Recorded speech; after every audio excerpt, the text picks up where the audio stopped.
4 ತಂಡಗಳು ಪ್ಲೇ ಆಫ್ನಲ್ಲಿ ಇರುತ್ತವೆ ಎಂದು ಅಚ್ಚರಿಯ ಭವಿಷ್ಯ ನುಡಿದ ನಟ ಅಕ್ಷಯ್ ಕುಮಾರ್. 17ನೇ ಆವೃತ್ತಿಯ ಇಂಡಿಯನ್ ಪ್ರೀಮಿಯರ್ ಲೀಗ್ ಟೂರ್ನಿಯು ಭರ್ಜರಿಯಾಗಿಯೇ ಸಾಗುತ್ತಿದೆ. ಹೀಗಿರುವಾಗಲೇ ಬಾಲಿವುಡ್ ನಟರಾದ ಅಕ್ಷಯ್ ಕುಮಾರ್ ಹಾಗೂ ಟೈಗರ್ ಶ್ರಾಫ್ ಈ ಬಾರಿಯ IPL ಟೂರ್ನಿಯಲ್ಲಿ ಪ್ಲೇ ಆಫ್ಗೇರುವ 4 ತಂಡಗಳನ್ನು ಹೆಸರಿಸಿದ್ದಾರೆ. ರಾಜಸ್ಥಾನ ರಾಯಲ್ಸ್ ಹಾಗೂ ಕೋಲ್ಕತ್ತಾ ನೈಟ್ ರೈಡರ್ಸ್ ತಂಡಗಳು ಅಜೇಯ ಗೆಲುವಿನ ಮೂಲಕ ಅಂಕಪಟ್ಟಿಯಲ್ಲಿ ಕ್ರಮವಾಗಿ ಮೊದಲ 2 ಸ್ಥಾನದಲ್ಲಿದ್ದರೆ, ಡೆಲ್ಲಿ ಕ್ಯಾಪಿಟಲ್ಸ್ ಹಾಗೂ ರಾಯಲ್ ಚಾಲೆಂಜರ್ಸ್ ಬೆಂಗಳೂರು ತಂಡಗಳು ಹ್ಯಾಟ್ರಿಕ್ ಸೋಲು ಅನುಭವಿಸುವ ಮೂಲಕ ಅಂಕಪಟ್ಟಿಯಲ್ಲಿ ಕೊನೆಯ 2 ಸ್ಥಾನದಲ್ಲಿವೆ.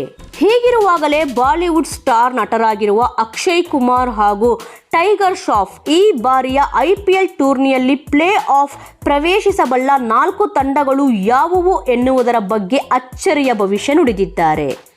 ಅಲಿ ಅಬ್ಬಾಸ್ ಜಾಫರ್ ನಿರ್ದೇಶನದ ಬಡೇ ಮಿಯಾನ್ ಚೋಟೆ ಮಿಯಾನ್ ಸಿನಿಮಾದಲ್ಲಿ ಅಕ್ಷಯ್ ಕುಮಾರ್ ಹಾಗೂ ಟೈಗರ್ ಶ್ರಾಫ್ ಒಟ್ಟಾಗಿ ಕಾಣಿಸಿಕೊಂಡಿದ್ದಾರೆ. ಈ ಸಿನಿಮಾವು ಏಪ್ರಿಲ್ 10ರಂದು ತೆರೆಗೆ ಅಪ್ಪಳಿಸಲಿದೆ.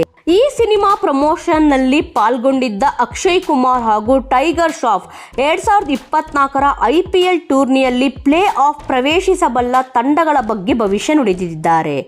ಪ್ರಸ್ತುತ ಟೂರ್ನಿಯಲ್ಲಿ ಗೆಲುವಿಗಾಗಿ ಸಾಕಷ್ಟು ಪರದಾಡುತ್ತಿರುವ Royal Challengers Bengaluru, Punjab Kings, Delhi Capitals ಹಾಗೂ ಮುಂಬೈ ಇಂಡಿಯನ್ಸ್ ತಂಡಗಳು ಪ್ಲೇ ಆಫ್ ಪ್ರವೇಶಿಸಲಿವೆ ಎಂದು ಅಕ್ಷಯ್ ಕುಮಾರ್ ಭವಿಷ್ಯ ನುಡಿದಿದ್ದಾರೆ. ಅಕ್ಷಯ್ ಕುಮಾರ್ ಹಾಗೂ ಟೈಗರ್ ಶ್ರಾಫ್ ಭವಿಷ್ಯ ನಿಜವಾಗುತ್ತಾ ಅಥವಾ ಈ ಬಾರಿ ಪ್ಲೇ ಆಫ್ ಪ್ರವೇಶಿಸಬಲ್ಲ 4 IPL ತಂಡಗಳು ಯಾವುವು ಎಂಬುದನ್ನು ಕಮೆಂಟ್ ಮಾಡಿ.